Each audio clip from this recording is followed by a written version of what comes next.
Challenger. Welcome, guys and gals. This is your host, Frog Prince Rana, and thank you for dropping by. In this video, we will debunk another stupid claim made by a flat earther. That is not surprising, is it? Let me summarize the initial claim. We will look at the video later on. Link, as always, would be in description. So, we get to see a forum post, and this post is by a user called FSJBKBDFJGKU2. He or she joined the same day as this post back in 2015 and had total 3 posts at the time of this screenshot. In essence, he is saying that his Garmin GPS has no coverage after 60 degrees south. Apparently, this user did some research and couldn't find any such device. From that, our flat earther draws the conclusion that there are no GPS coverage in Antarctica, thus flat earth. Super easy to debunk.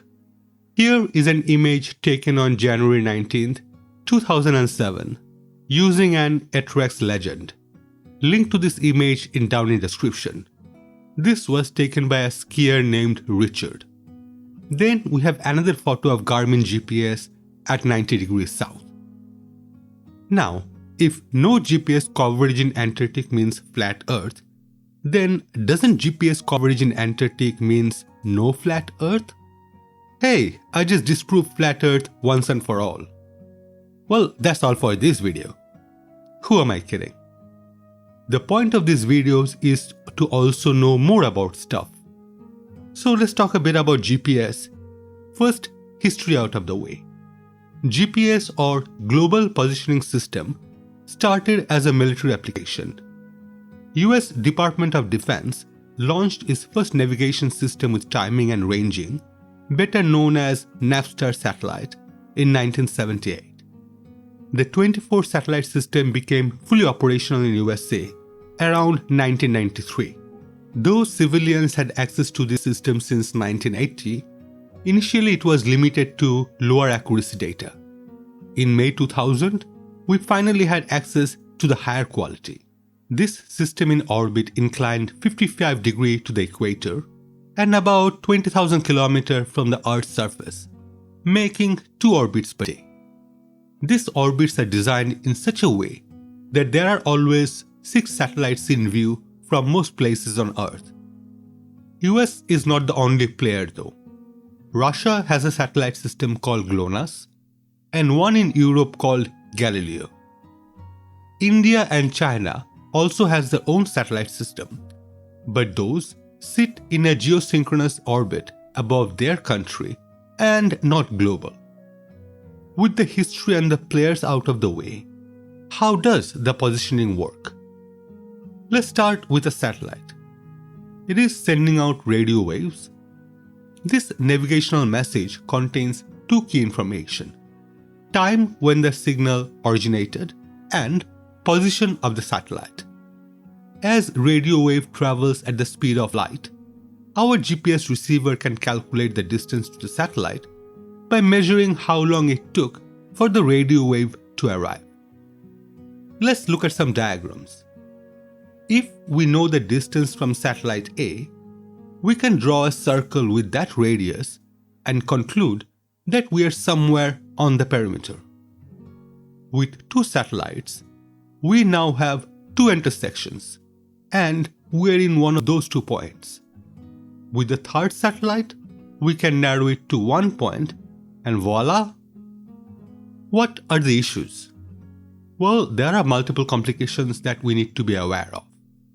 Starting with the timing. The whole system depends on both transmitter and receiver to have the same current time. Satellites are equipped with atomic clock that keeps a precise timing. We don't have the same luxury on our devices. PC, mobile and such uses a quartz crystal to keep tracks of seconds passed.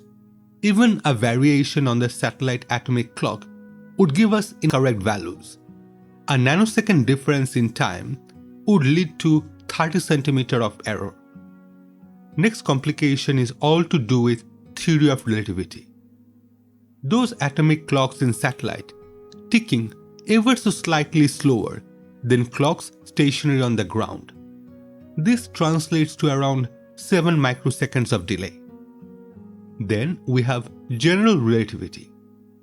Due to the velocity relative to Earth, those clocks in satellite are also faster by about 45.9 microseconds, which at the end means there are altogether 38 microseconds different. If left uncorrected, this will translate to a 10 km per day pseudo-range error. Well, the satellite complication is solved by decreasing the atomic clock frequency from 10.23 MHz to 10.2299999543 MHz to cancel out the difference. For the user device time, well, this is where a fourth satellite comes in. We start by assuming the time difference between the receiver and satellite, or the time offset, is 0. Then the fourth satellite value is measured. In simple terms, those 4 distances to those 4 satellites will fit and determine one particular point in space only with the correct time offset value. This calculation is done within the receiver itself. So in summary, 4 satellites gives us 3 position coordinates and the clock deviation. Most GPS receivers can connect to 6 satellites to get a more accurate result. Next complication involves the orbital model. Though the orbit pattern is predictable, the pull of the moon and the sun, atmospheric drag, and so on affects the orbit just a little bit. This one is easily handled though. Department of Defense tracks all their satellites and updates the data on the receiver. Which reminds me, we haven't discussed GPS Almanac yet. These are information on status of the satellites and approximate orbital information. Our receiver uses this information to calculate which satellites are currently visible. If it is a new GPS receiver or one that hasn't been used for some time, it may take up to 15 minutes for the receiver to get a new almanac. To get a fix, our receiver also needs additional data for each satellite called Ephemeris. This gives very precise information about the orbit of each satellite. This data is typically updated every 2 hours and usually valid for 4 hours. There are other errors we have that can escalate the potential error. The most significant one is due to the ionosphere, a part of the upper atmosphere extending from 60 km to 2000 km. Here we have enough free electrons to have an appreciable influence on the proportion of electromagnetic waves passing through this layer. This error is much smaller when the satellites are directly overhead, compared to the satellites near the horizon, where the wave has to pass through more of the atmosphere. Heavy storm cloud or solar storms can also affect GPS devices. Accuracy tends to be higher in open areas with no adjacent tall buildings that can block signals. This effect is known as an urban canyon. Basically, the signal first gets blocked and then bounces off building, which is finally read by device. This can result in miscalculation. Well, that's all on how GPS works and which factors accentuates the errors. These satellites in space, they do break down and need constant repair. A typical lifespan of a GPS satellite is around 10 years. So TLDR, Global Positioning System gives us 3 points, a longitude, a latitude, and an altitude. How do we display it now? Let's talk about GPS in mobile device. When Flemish geographer and cartographer Gerardus Mercator presented his cylindrical map projection in 1569, Antarctica wasn't even discovered, and yet it became the standard map projection for navigation because it is unique in representing north as up and south as down everywhere, while preserving local directions and shape. For us civilians, we use GPS for navigation, going from point A to point B. And as Mercator preserves local direction and shapes, it is often used as the default map view with variations. Around 12 years ago, I worked on a navigational system involving GPS. I can confirm this from personal experience.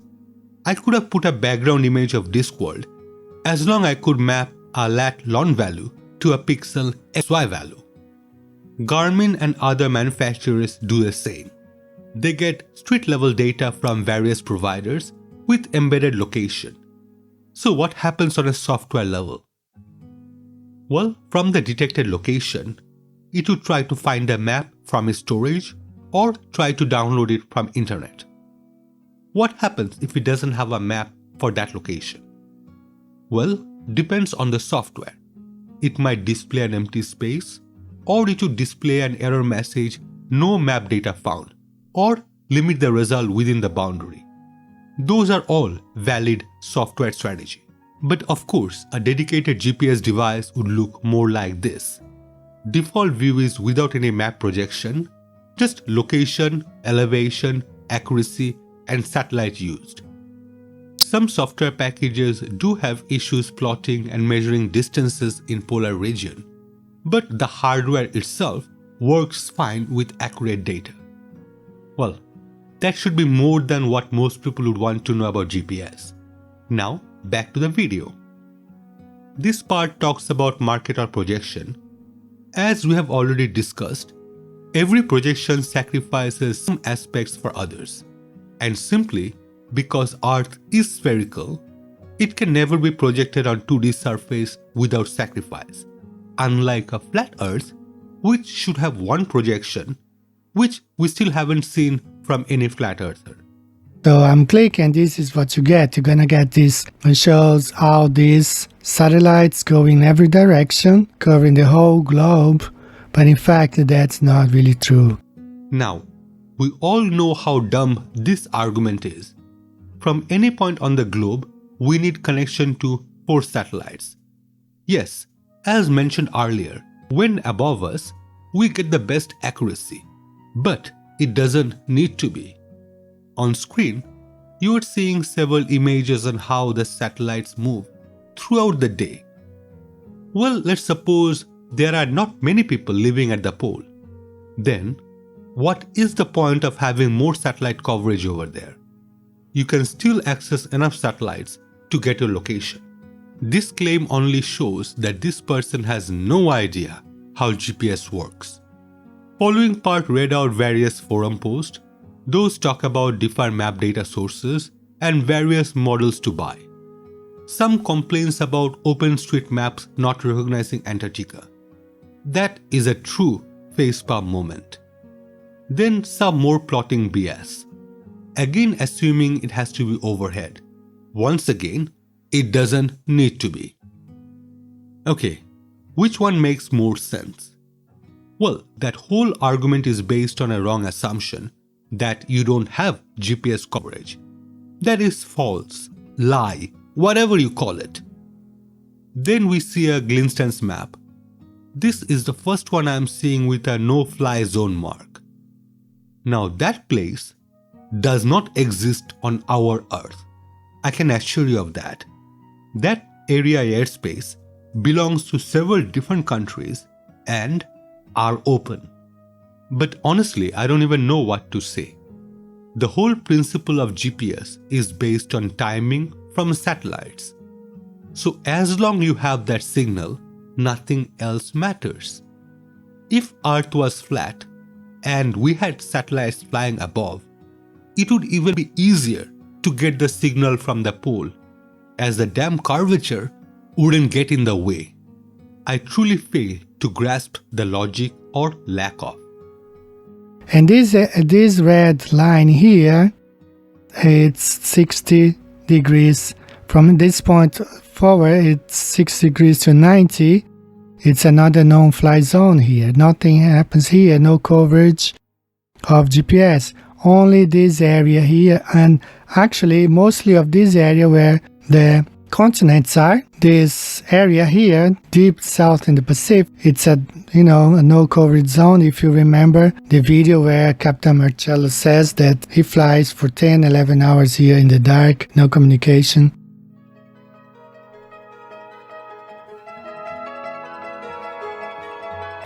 Okay, we're on board flight Aerolíneas Argentinas 1181. We're just coming after about 10 hours of isolation flying over the ocean. We're just over land right now at waypoint Satin, S-A-T-I-N, and this is the first sighting of the land after 10 hours of overnight crossing on the Pacific. So this area here, you rarely get any coverage, unless there are some balloons here and towers. Another bullshit about some no coverage zone. Well, that is when it comes to GPS. But I have no idea how he jumped from the pilot's isolation flying to no coverage. I honestly don't know what the pilot meant by isolation. But my guess would be this is the area that is outside ground radar range, a method used to track aircraft. But that does not mean that they are outside communication. Planes use high-frequency radio to report their position to controllers, including an automated system that will report to controllers an aircraft's position, altitude, and such. Lauren. But otherwise, this is the area where you get coverage. Not barely, depending on where you are. Like if you are in the Amazon, you don't get coverage. If you leave the city, it's hard to get a signal. This is the part where he confabulates GPS signal with mobile signal. Those are two different unrelated items that happens to be on the same device quite often. One communicates with satellite and the other relies on ground towers. Unless of course one is using a satellite phone, like the one you might use in Antarctica. Hey, there's nothing here. It's dead. No life, no animal life, no vegetal life, nothing. On the opposite, here in the Arctic, you see summer, you see 80 kinds of plants and animals, but no life in Antarctica. Wait, did he just say there is no animal life in Antarctica? Damn, Morgan Freeman lied to me. Well, this is where I will end this video. I do hope you have enjoyed it, and thank you for sticking around till the end. Being a small channel, I do appreciate your like, comment and sharing if you choose to. And it also helps with the algorithm. If you could subscribe, that would help my channel grow and would be thoroughly appreciated. Wherever you are, have a safe day. Signing off.